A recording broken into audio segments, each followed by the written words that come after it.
Forgiveness is one step, the biggest step in fact of healing. Because after forgiving, they feel relieved in the heart. And when there is a relief from the heart, it is the beginning of healing.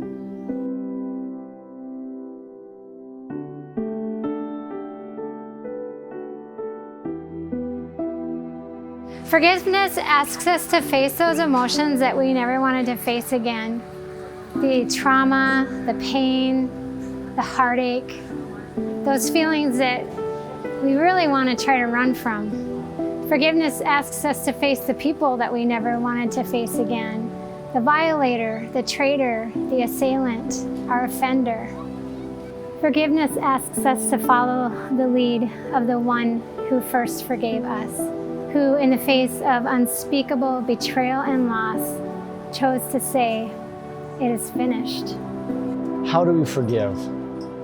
We follow as closely as we can in the steps of Christ's forgiveness. Jesus didn't hide from his pain. He didn't run from it. He held it. He embraced it. In the Garden of Gethsemane, he asked his close friends to sit with him. Jesus was honest and real with the grief he faced when he was about to take on a world of pain that he did not deserve but came to redeem. He was honest with the ones he loved about the agony that he was in.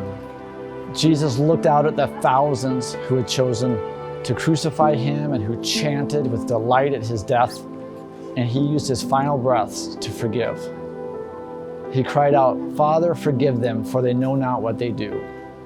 Although the masses knowingly crucified Jesus, they didn't know that they were killing God. Sometimes the pain we experience is the result of deliberate, intentional actions of others. And other times, it's the result of unintentional actions. Regardless, an apology for the devastation that we've experienced may never come from our perpetrators. But even if they don't seek our forgiveness, by granting forgiveness, it brings us freedom. We're standing here in this camp where the people that surround us all have stories that are horrific. And sometimes we think, who are we to ask them to forgive these horrible experiences that have happened against them? But time and time again, we hear from our participants in the program that forgiveness was the piece of the program that most set them free. God wants to hear our hurts, and it's important to even list them out specifically. In a sense, we bring this person before our righteous judge, and we accuse them for the ways that they have hurt us. After we accuse them, Jesus can bring justice both to them and to us. And then it's important to come to that important but very difficult task of choosing to forgive. And once we choose to forgive the person that has hurt us, we are saying, Jesus, I completely trust you to bring justice to this situation. I no longer have to hang on to any of it. I don't have to hold them accountable for what they've done. I don't have to sit in pain and agony and wonder how my situation will be justified. I am saying, I forgive them. I'm giving them completely to you, Jesus, and I trust that you here at this point are going to completely take care of that. I no longer have to hang on to it. Jesus will bring the perfect justice. He won't be too lenient and he won't be too harsh.